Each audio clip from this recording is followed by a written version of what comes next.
Section 1.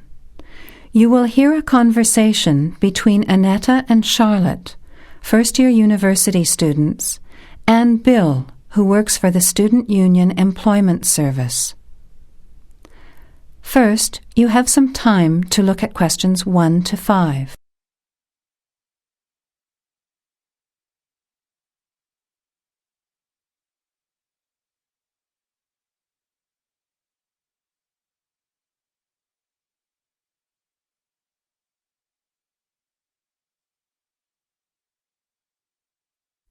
Notice that an example has been done for you.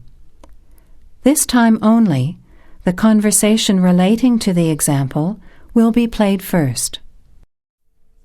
Hi Bill, this is my friend Charlotte. She's doing first year science too. The student is in first year science, so you write science on the form.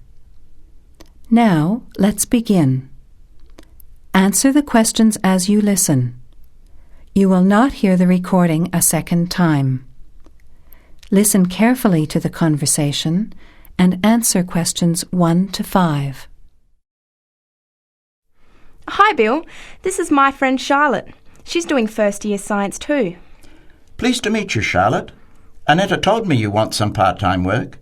Now, I just have to complete your details on the computer. What's your surname? Johnston. With an E? Yes, Johnstone.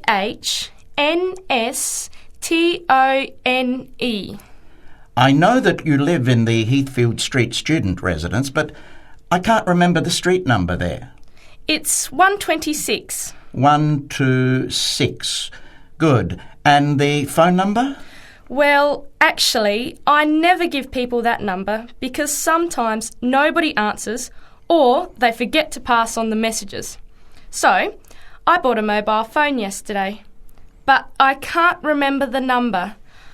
I think it's 0414 847 748.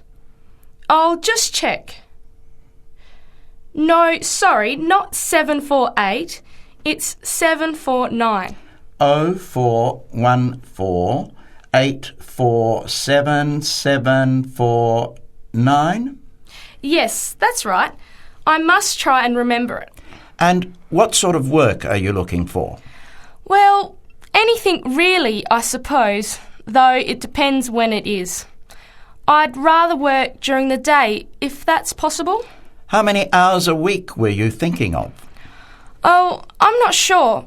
Maybe about 10. But I need to keep at least 2 days a week free for study. Do you have any work experience? Not much, though I used to help in my uncle's shop when I was at school. OK, well, I'll put it in, but we don't usually get shop work. What about gardening? I'd rather not. Everything I touch dies. What other kinds of work are there? Well, there's a lot of demand for house cleaning, fast food preparation and kitchen work and pizza delivery if you've held a driving licence for 12 months. I'm not sure. Can I have a look at the vacancies while you talk to Annetta? You now have some time to look at questions 6 to 11. As you listen to the rest of the conversation, answer questions 6 to 11.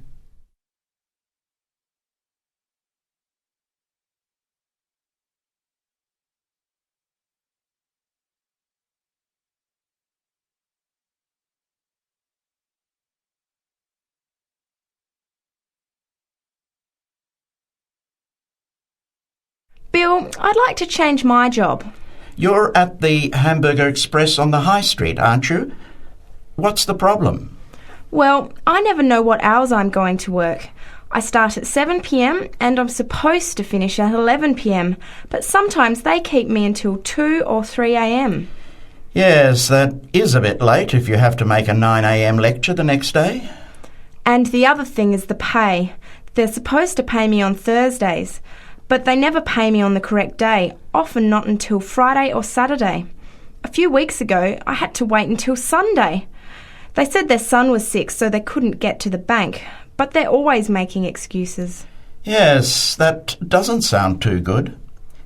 Would you be interested in pizza delivery? You need to have a driving licence. Yes, I've got a licence, but I think I'd like to change from working in the evening. Are there any day jobs available? Well, as I told Charlotte, there are several cleaning and gardening vacancies. And this childcare job that just came in this morning. Do you like children? Yes, I do actually. What's the job? Let's have a look. Collect the boy aged 4 from kindergarten at 3 p.m. Pick up the other 2 girls who are aged 6 and 9 from the primary school at 3:15. You take them home and look after them. The parents will be home by 7. That sounds quite good. What about the pay? It's the same as you're earning now, 4 hours a day, Monday to Friday, so 20 hours a week. You need to contact Mrs. Alicia Thompson. Her phone number is 91045629 and she lives in Springfield. I've never been to Springfield. I hope I don't get lost. Don't worry. It sounds quite straightforward. Let's have a look at the street directory. The Thompsons live here in Tulip Street, number 252. So you catch the 631 bus, get off here next to the post office in Daisy Terrace. Walk past the post office to the corner, and on the opposite corner is the kindergarten. Then walk down Daffodil Place and cross over to the primary school. Then keep going down Daffodil Place to the corner and turn right into Tulip Street. That is the end of Section 1. Now turn to Section 2. Section 2. You will hear the Overseas Student Officer talking to some new students about the arrangements for an excursion to Ironbridge. Before you hear the talk, you have some time to look at questions 12 to 16.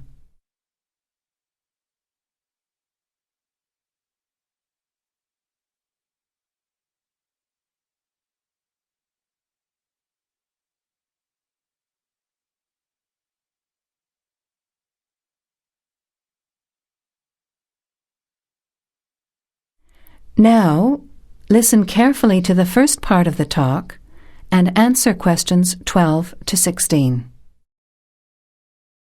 Hello everyone, my name is Pamela Sutcliffe and most of you already know that I'm the Overseas Student Officer here at Salopian Technical College. Next Tuesday, the 28th of September, we have arranged an excursion for all new students to the important historical town of Ironbridge. We are hoping you'll all come, because not only is the history of Ironbridge very important and interesting, but also an excursion like this is a relaxed and fun way to get to know each other. Ironbridge is about 55 kilometres from here, and we'll be travelling by the college bus, which holds 40 people.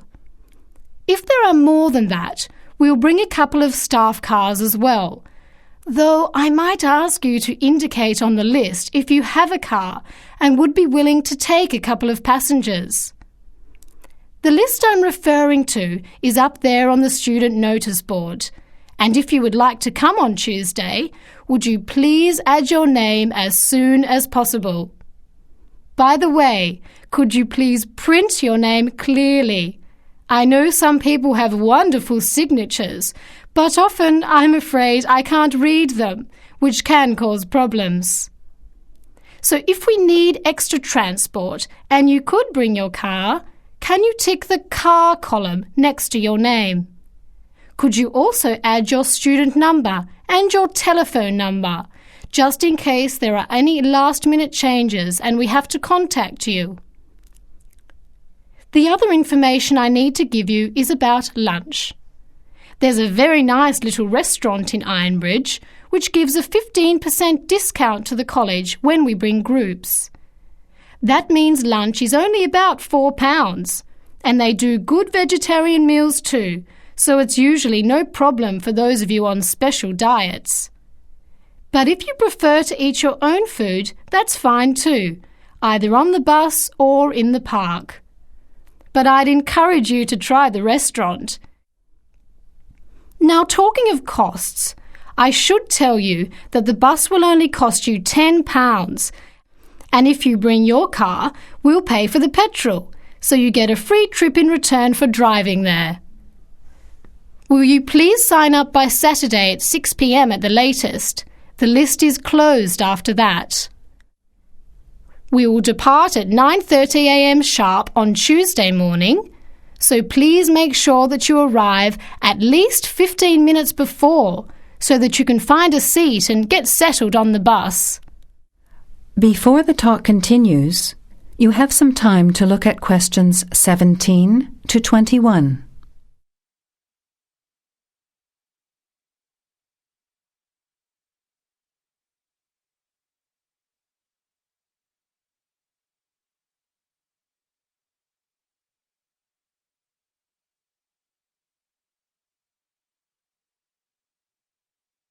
Now, as the talk continues, answer questions 17 to 21. The college bus garage is behind the engineering workshop. It's quite easy to find.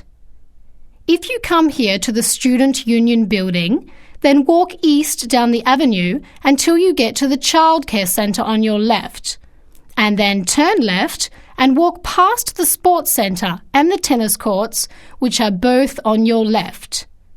Cross over Central Square, and opposite you is the engineering workshop. Walk around the back and you'll see the bus.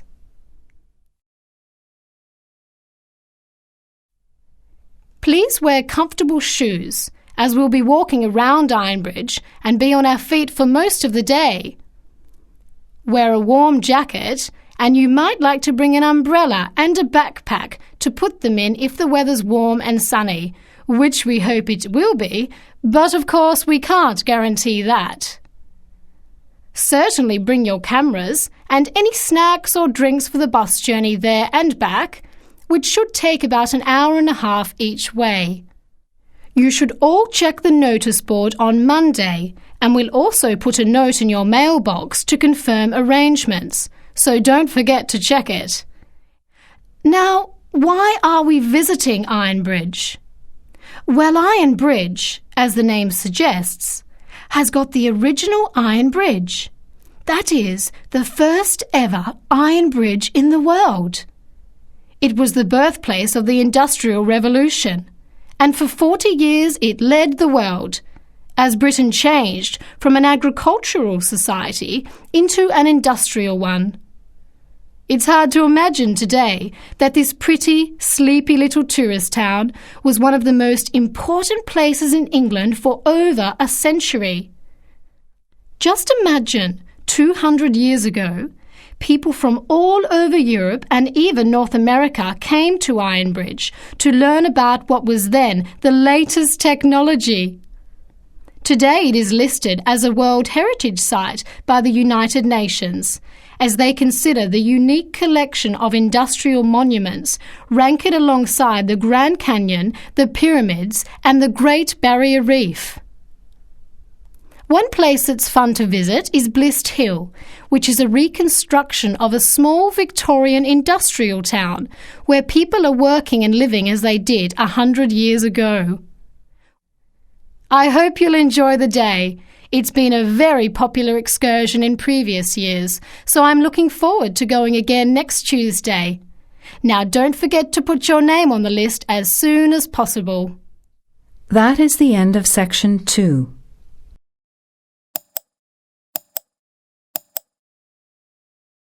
Now turn to Section 3. Section 3. You will hear a group of students, Henry, Joe, Nancy, and Gordon, discussing changes to their work experience placement arrangements. Before you hear the conversation, you have some time to look at questions 22 to 26. The first two student arrangements have been done for you as examples.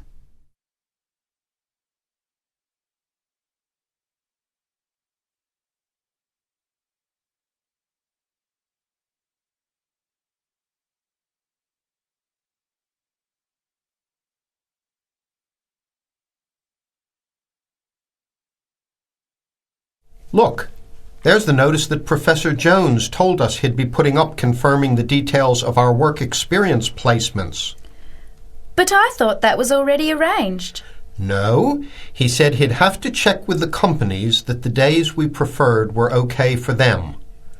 Let's see if any have changed. Teresa's not here today, but her name's first. It says the Uni Bookshop, Friday mornings starting on the 23rd of March. So nothing's changed. I'll let her know. What about Manuel? He's not here either. Is he still going to the music store in the high street? If it's mainly music, yes, he's still down for that on Friday afternoons starting on the 9th. The day's different. It's changed from Tuesday mornings, but that's okay. I'll tell him. He'll really enjoy listening to music all day. Now, where's my name? Henry. Here it is. I'm going to the beauty shop, and I said I preferred Thursday afternoons. Oh, good, that seems okay. And my start date hasn't changed either. Joe, what day did you opt for? I'm going to Highway Hotels on Monday mornings. Yes, that's okay. And starting on Monday the 12th of March. Oh, has that been changed? Okay, I was scheduled to start the week before. I'll just make a note of that. What about me, Henry? Have I still got the Explore travel service on Wednesday mornings? Just a minute. Where's your name? Let's see. Nancy. Okay, here it is. Explore travel on Wednesdays, yes, but afternoons, and starting date is Wednesday the 14th of March. Has the date changed?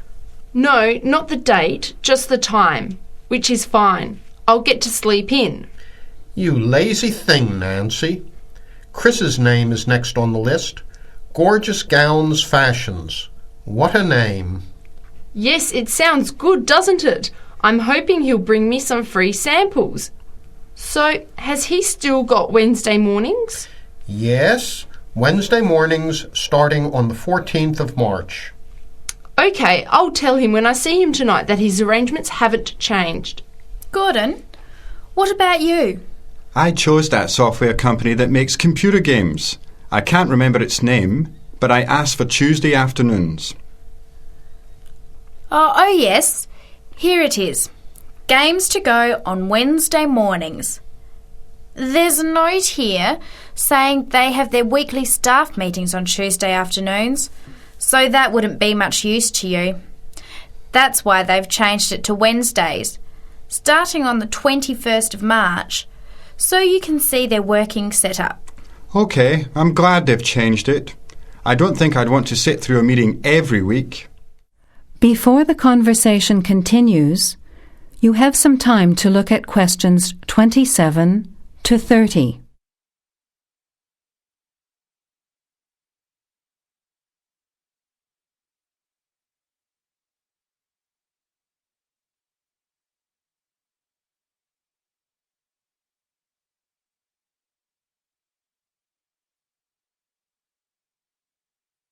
Now, as the conversation continues, answer questions 27 to 30. Can someone remind me what time we have to get to our placement in the afternoons? It says here, mornings start at 9 a.m. and afternoon sessions at 1 p.m. Oh, that's a shame. I thought Professor Jones was going to change it to 9:30 a.m. and 1:30 p.m. Yes, he did say that he'd try to make it later, but obviously that wasn't possible. By the way, just in case, what happens if we're ill or something and can't make it? Do we phone the college or the place we're going to? I think we have to phone the company first and then the college.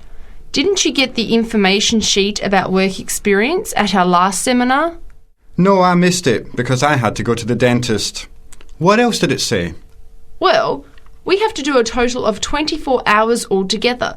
So if we miss one of the arranged sessions, we have to organise another time to make up the hours.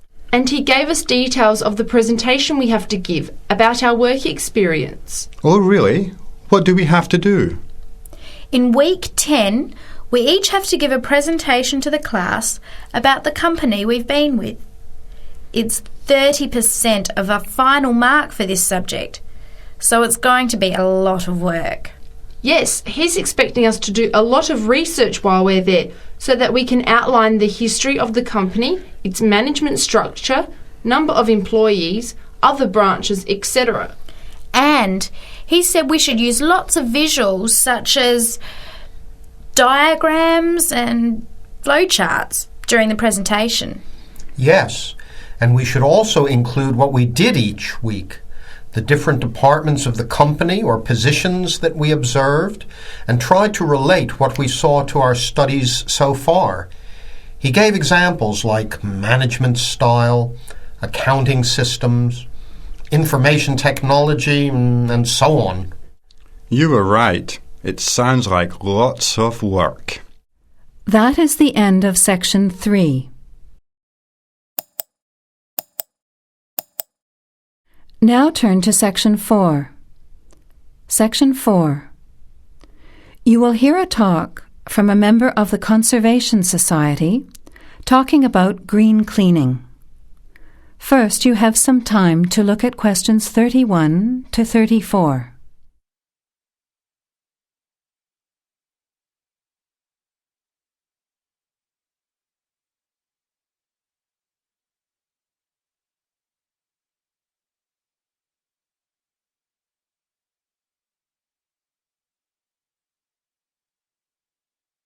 Now, listen carefully to the talk and answer questions 31 to 34. Good morning, everyone. It's a pleasure to be here as a representative of the Conservation Society to talk to you about green cleaning.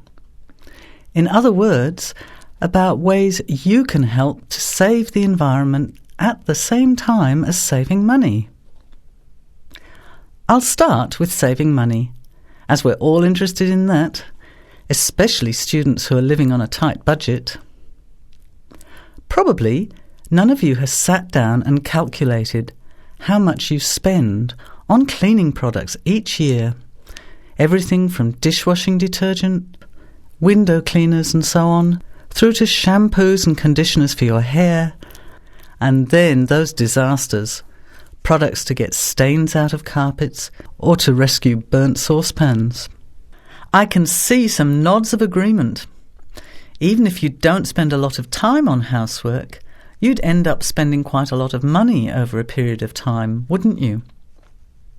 We can save money on products and also use products which are cheap, biodegradable and harmless to the environment. These I will call green products. Unfortunately, most cleaning products on sale commercially are none of these, and many of our waterways and oceans are polluted with bleach, dioxins, phosphates, and artificial colourings and perfumes. Also, think how many plastic bottles each household throws away over a year. They'll still be around in landfill when you are grandparents. So we often feel there's nothing we can do to make a difference, but we can. The actual recipes are on handouts you can take at the end of the talk. The sorts of ingredients I'm referring to are things like bicarbonate of soda, eucalyptus oil, ammonia, vinegar, lemons, pure soap. Lastly, many people find they are allergic to modern products. So for all you asthma sufferers, keep listening. Nothing in these recipes should cause you any problems. An end to itching and wheezing. Now you have some time to look at questions 35 to 40.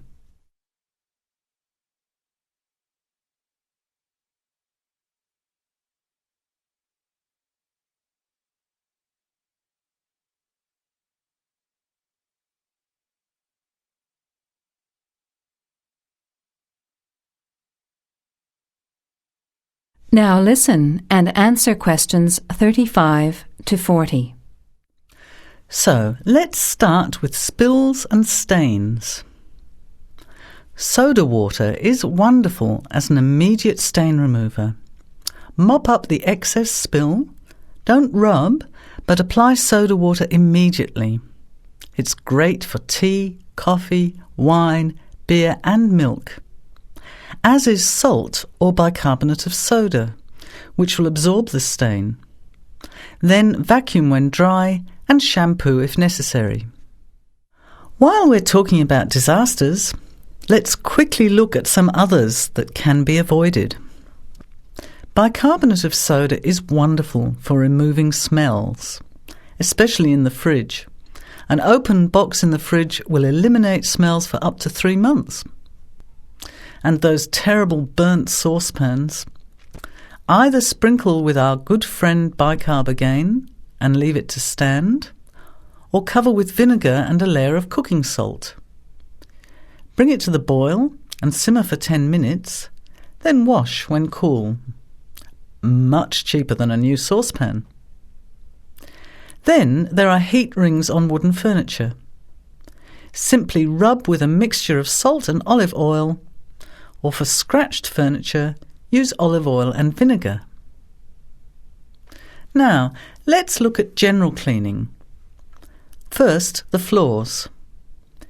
If your floor covering is made of slate, cork or ceramic tiles or lino, it probably only needs a mop or a scrub with vinegar in a bucket of water.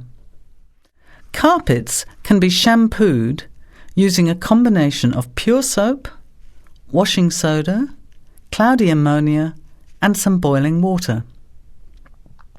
You put a small amount of this mixture onto the mark on the carpet, rub with a cloth until it lathers, and then wipe off the excess. A smelly carpet can be deodorized by sprinkling bicarbonate of soda on the surface, leaving overnight, and vacuuming off the next day. Cleaning in the kitchen, bathroom and toilet is the next section. That is the end of section 4.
That is the end of the test.